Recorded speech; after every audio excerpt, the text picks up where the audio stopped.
Hello, everyone. This is Kathy Mason from Mason Works Marketing here on Conscious Business Zone. And I'm here today with Elsie Ritzenhein, who's a dear friend of mine and a leadership and creativity expert. Hi, Elsie. How are you? Kathy, it's good to see you and everyone. Yes, yes. So, Elsie, I know that you have this wonderful book. Let me center it if I can. Awakening Your Creative Voice, Women in a World of Possibility. So I'd love for you to explain a little bit what your creative voice is and this women in a world of possibility concept is, so that the people that are going to use creativity in business Hmm. might be able to adapt your information. Although I think this is life information more than just business. But anyway, so with that, I'll turn it over to you. Okay, thanks.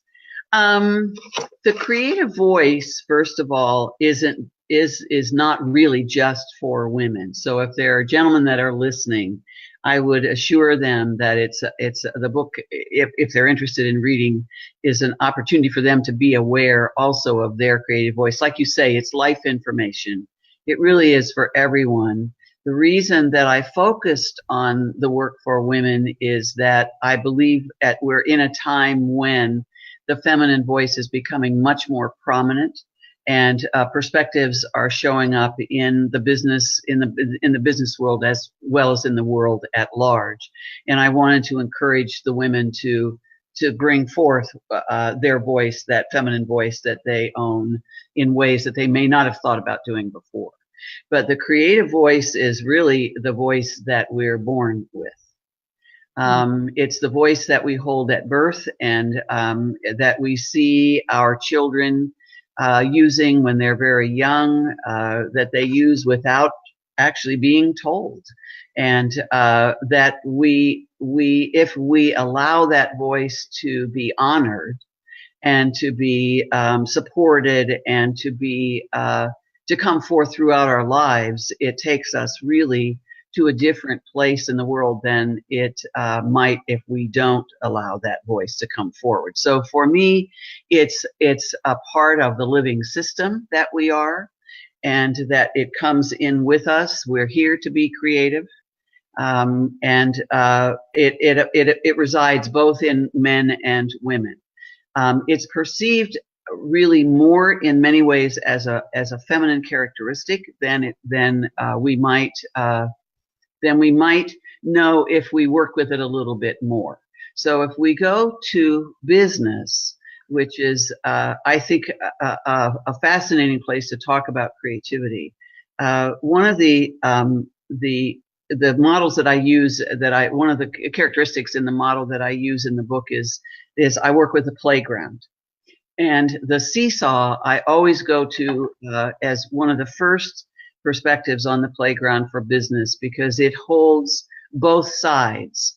There is the masculine side and the feminine side, the yin and the yang, the logical and emotional, that we are beginning to learn in at this time. Thank you, that we're beginning to learn is valuable for us to be able to make different decisions and to be able to make more creative decisions, as well as behave differently in the workplace than we might with the mechanistic model that we've used for so many years, where we sat on one side of the seesaw and pretty much controlled everything and engineered everything that we did. The seesaw allows us to honor both sides. And as John Cow says, when we stand in the middle, that's the magic spot. Right. And it's the magic spot for anything that we do personally, but especially in business. I find many of my friends, at least the friends that I speak with in education, and I think this is probably true, in the broader environment as well, in businesses, we're very focused on technique. We're very focused on the bottom line. We're focused. A Harvard Business Review, for example, did an issue in September, October of this year on curiosity. Oh, And wow. one of the issues that the author raised in several of the articles, one of the authors raised was that we're often afraid to allow we're afraid to be curious because we're afraid to ask questions. We follow the technique. We go to meetings waiting to see what the strategic plan is going to be.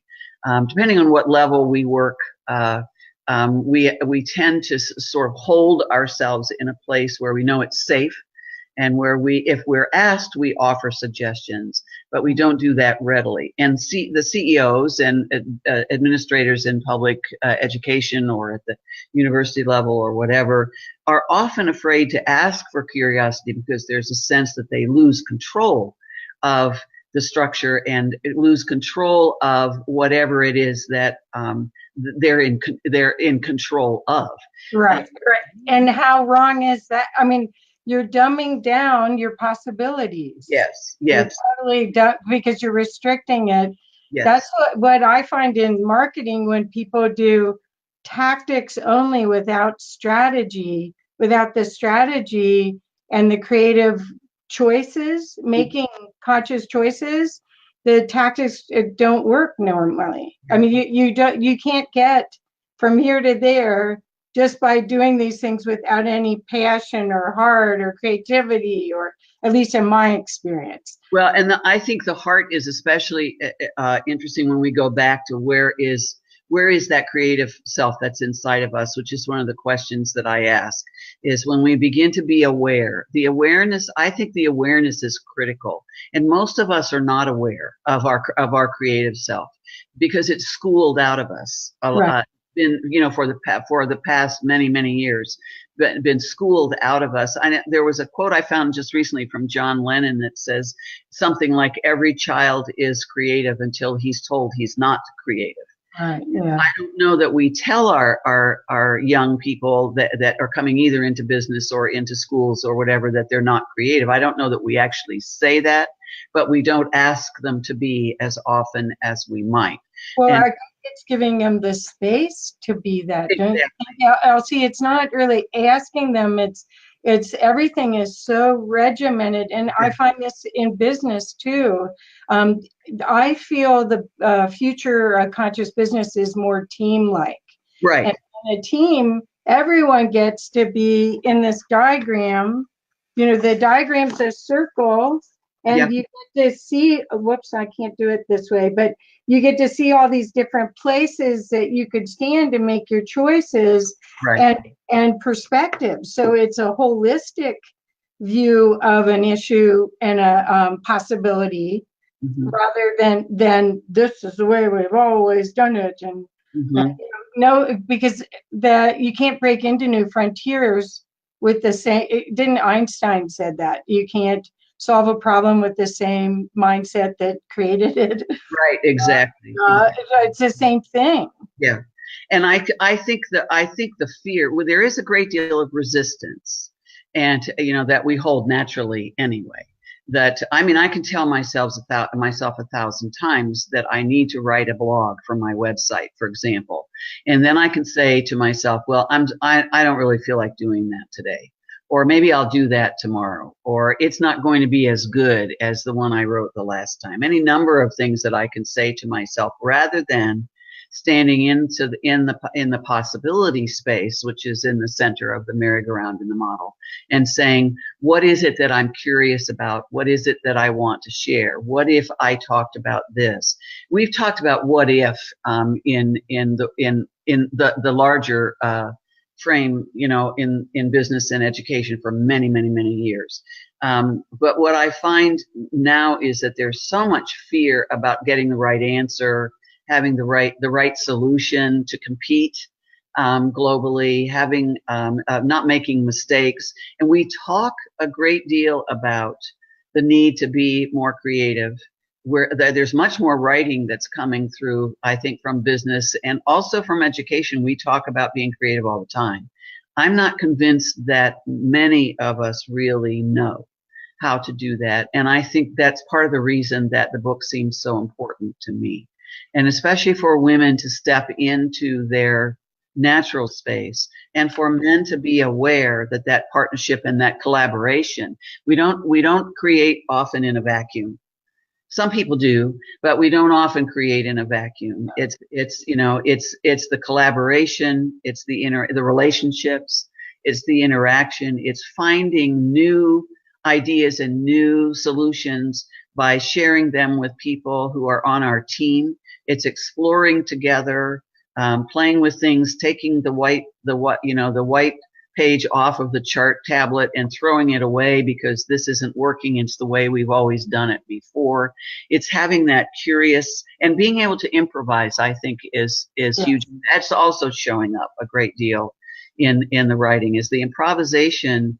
We do that so well as children, and yet we don't allow ourselves to improvise easily as adults, even though the conversation that you and I are having at this very moment literally is an improvisation. It is. Yeah, because we don't know, what canned. all of us, when we sit down at the board table, or we sit down at the team meeting, or we sit down with colleagues that we work with, we're improvising every time we have a conversation, no matter what it's about, even if we share perspectives about the topic. The other is looking for differences that I think is important. I'm sorry, I don't want to interrupt, but I wanted to ask real quick, because I want the people that are listening to this to really get a sense of what it would be like to work with you, to read your book, to experience your knowledge. And I wanted to share that you've done a lot of work with leadership and mindfulness. Yes. I wanted to see if you had any, because I think leadership and mindfulness work with creativity. I think it's a wonderful three-part pyramid that really all of them create this new kind of energy of this balanced, not fearful, adventurous kind of leader. And could you speak to that? Either leadership or mindfulness is part of the creativity process? I think the best way maybe for me to do that, I'm so aware of how much information is out there for people to go to about mindfulness, and about that showing up everywhere, as you and I both know. Awareness, I do use that term, and I use mindfulness obviously in the book. Being aware is something that I've been practicing myself. So, and I just turned 75. So I'm not in my 40s anymore, doing the type of work that some of our listeners might be doing. But mindfulness and being aware is as important to me at this point in my life as it could have been had I been aware of that, had I been knowledgeable about more knowledgeable about it when I was in my 40s or 50s. I learned to stop and listen. So mindfulness is I think, with leadership, is stepping back and allowing oneself to be quiet for a little while. People meditate. People can listen to their thoughts. People can write. They can journal. I think all of us have different ways that we do, and I try all of that. I'm better at some than I am at others, but walking in nature is a way for me to be quiet and to take in energy that is really, really helpful for me. And I'm hoping to be able to do more of that, in the future. But I think it's that openness to who am I really? I've been experiencing some retreats based on Parker Palmer's work, and the question that we ask is, who is my real true self? And I think with creativity, that's really, really important. Who is that creative person that lives inside of me? That's a mindful question to me, so that I can sit back if I want to journal, or I can put that up as a question for myself during the day. Now, there is mindfulness that we do when we take a walk and we notice things differently. We observe differently. We allow ourselves to use our senses to be more aware So there are practices like that that will allow us to be more open. Listening is an excellent exercise for mindfulness rather than, and I'm practicing that, and I'm not real good at this, by the way, but listening to others rather than always wanting to tell my story or always wanting to connect.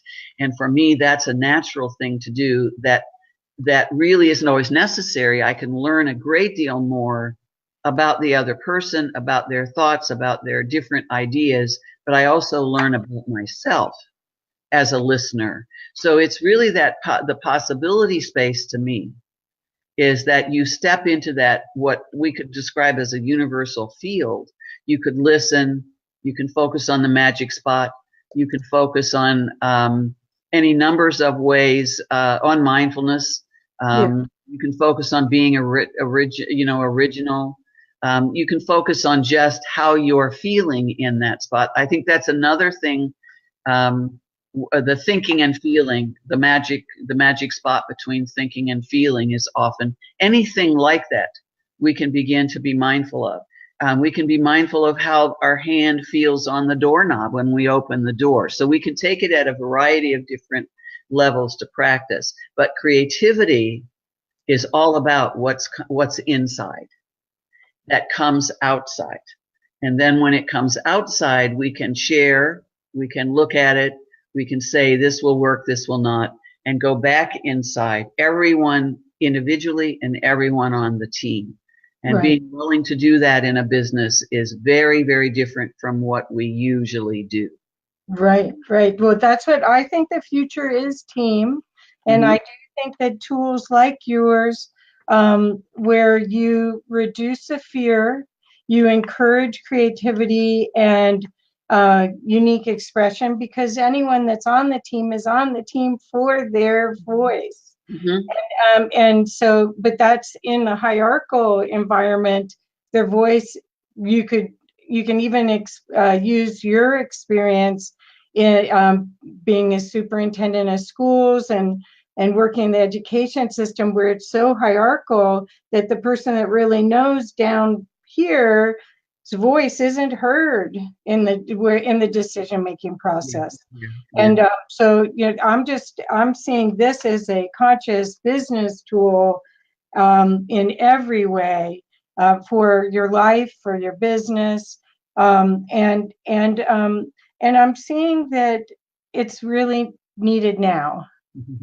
I think the polarity that we're seeing in the world and the highly judgmental and critical world we're living in right now, with its self-judgment as much as it is external, is in dire need of this.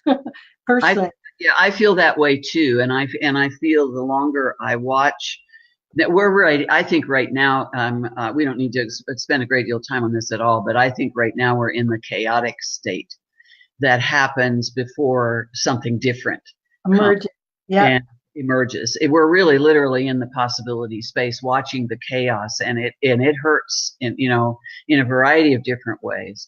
But the chaos will come before. We won't know what it's going to look like. There's a not knowing that we're learning to experience in this time that we didn't have in the mechanical age, where we could engineer and design and be in control of what happened. We don't always have that opportunity these days, and we don't know quite what to do with that. It doesn't feel good. I don't like it. And I've heard other people say, I don't like how this feels, but it's very much a part of the artistic process.